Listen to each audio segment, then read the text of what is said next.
A running theme in a lot of my videos recently has been that all people share a common weakness that makes fighting games possible, which is limitations on reaction time.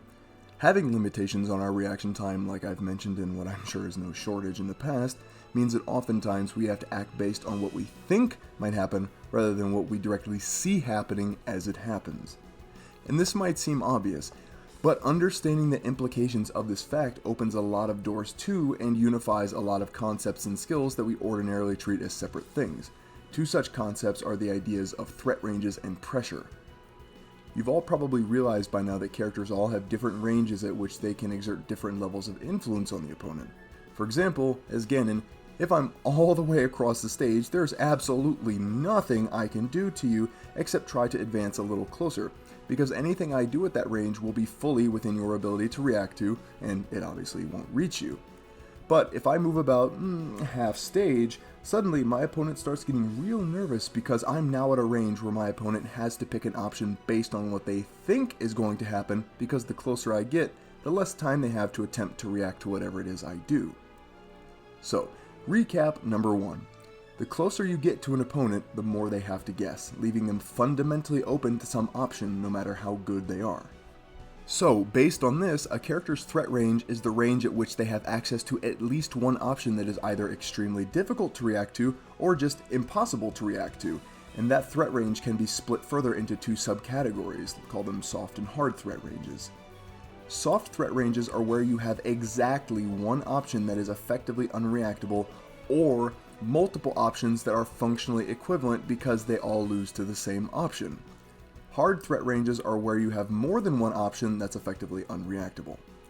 Soft threat ranges are soft because if you have only one unreactable option that can hit someone, then with perfect play, the opponent is not obligated in any way to make a choice in that range that could get them hit, because they could instead preemptively opt for a completely safe option, like say, shield in Ganon's whiz kick range, but at the expense of letting you into a more dangerous range. For example, Ganon's soft threat range is here about half stage because of whiz kick, but if you just hold shield when he's at soft threat range, he literally cannot hit you if you shield, because all other things like flame choke or jump ins are reactable or won't reach. At worst, he can just move closer to you. With Bayonetta, she has multiple options in afterburner kick range, namely afterburner kick and heel slide, but both of those lose to shield. This brings us to the hard threat range.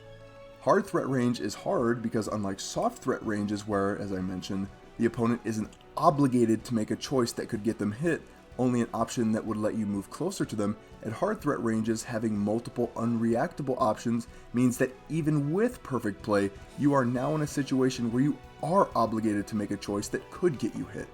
And as a reminder, the reason for that is because, again, in this range, for example, it's either impractical or just flat out impossible to react to what I do. Rather, you have to guess what's coming, and guesses can and will be wrong at times, no matter how amazingly good you are.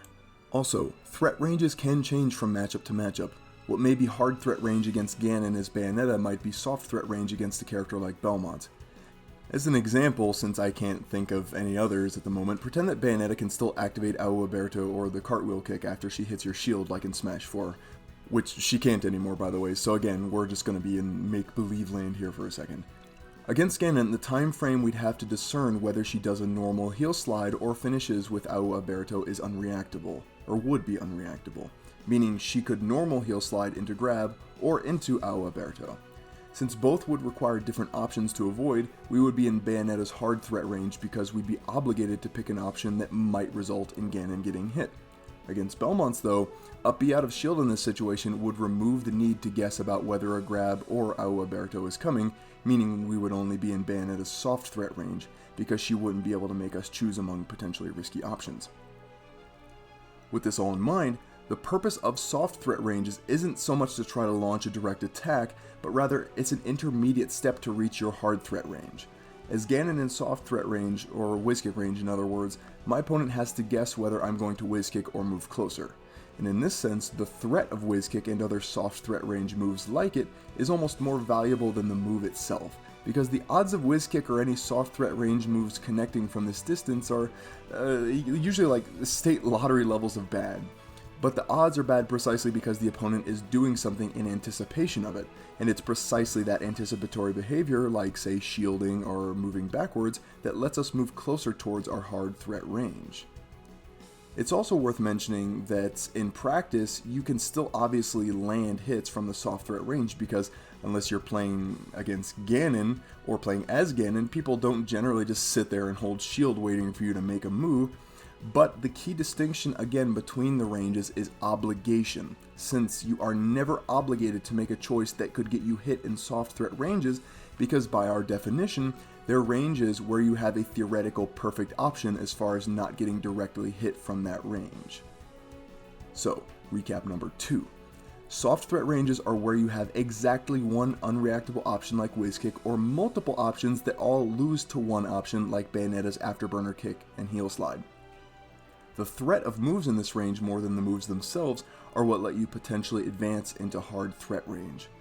Hard threat ranges are where you have multiple unreactable options that require different responses, forcing the opponent to guess in anticipation, which leaves them inherently open because guesses can be wrong no matter how educated they are. In addition, the reason for having 2 classes of ranges instead of more is because it's pointless to include more if in principle nothing changes from one range to the next. For instance, if you have multiple soft threat ranges, then all that changes from one to the next is what move you use, and again, ranges aren't defined based on what moves you use, but what kinds of guesses your opponent has to make in those ranges. So yeah, there are in truth probably multiple soft and hard threat ranges, but there are only 2 kinds of guesses an opponent can make with respect to getting hit, and those are either obligatory or non-obligatory guesses, which is what the 2 ranges are defined around. Now, let's say I've used my soft threats to advance into my hard threat range. Again, in this case, the threat of Whiz Kick in my soft threat range made my opponent shield, which let me get a little closer to my hard threat range. Now that I'm this distance from my opponent, they have to pick mutually exclusive options, just meaning that no single option could cover all possibilities of horrible things I could do to them.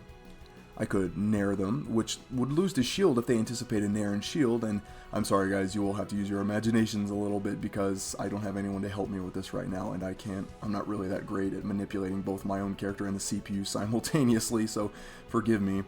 But I could just as easily jump and aerial flame choke them, which would beat shield, but lose to an inward roll, but then I could also back air out of my jump, which would then beat the inward roll.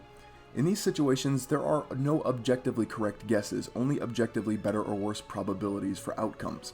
But even a higher probability guess can backfire, which is the heart of what makes fighting games possible and not just games of who has the superior reaction time. That said, at a fundamental level, the game does break down into chance because guessing is inherently chancy and no amount of skill can escape that fact. And as I've hopefully beaten into everyone's brains by now, the root of all interactions across all fighting games, without exception, is skillfully taking advantage of the options your opponent picks in anticipation of something that they can't simply react to. But good players will find ways to tilt the odds greatly in their favor by picking options in characters they feel have good option coverage. For instance, as Palutena, if Ganon's in his hard threat range, Palutena could choose to spot dodge, which would beat only, let's say, one of Ganon's potential options, the Flame Choke, or she could just neutral air, which would beat almost all of Ganon's options. Obviously, the short hop nair is generally the superior option and dramatically decreases the chance that you'll guess incorrectly because if the spot dodge beats one or maybe 2 potential options, Flame Choke and Aerial Flame Choke, then Palutena's odds of not getting hit are far worse than if she nairs, which beats, let's say, 4 out of 5 potential options. So, recap number 3. Guessing is unavoidable, but the point of the hard threat range is having a chance to take advantage of a guess that your opponent must make. That said, good players, while they can't escape this fundamental chanciness, greatly improve their odds by generally picking options they feel strike the best balance between covering the most possibilities with the greatest reward. So far, we've just talked about options in a vacuum with no respect to timing, and timing is yet another complicating factor which gives rise to the idea of pressure. Pressure, as I define it, is when you occupy your hard threat range without committing to an option that would sacrifice that position in the hard threat range with the intent of encouraging a specific outcome, like a roll or something. For example, if I'm in my hard threat range as Ganon and I hunker down into a Flame Choke, I've sacrificed my position potentially in the hard threat range and haven't really applied much pressure. But if I just keep poking people with my big banana hands with jab, on the other hand, then I'm both putting my opponent under a time constraint as well as under a lot of stress. And time under stress is a defining factor in pressure for the same reason you click prematurely on reaction time tests if they make you wait too long.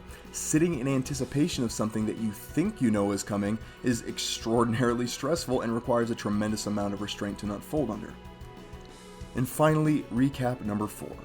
Pressure is about encouraging specific options by staying in your hard threat range without committing to an option yourself that would sacrifice your hard threat range position. And the purpose of pressuring, as opposed to just going for a guess like my example with Flame Choke, is to encourage specific options if you're not confident about what your opponent might do in your hard threat range without a little bit of prompting. Okay, I think that covers just about everything I wanted to talk about for now. I only briefly talked about pressure as it relates to threat ranges, but I'll be sure to cover pressure in more detail in an upcoming video.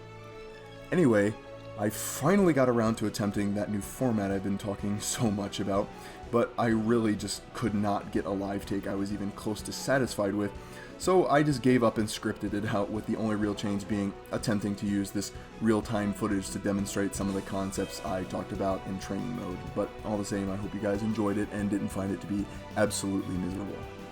So, thank you guys for watching, and sorry for the delay in uploads, but now that I'm easing into this new format, or semi-new format, hopefully the videos will be considerably more frequent and maybe a little easier to follow.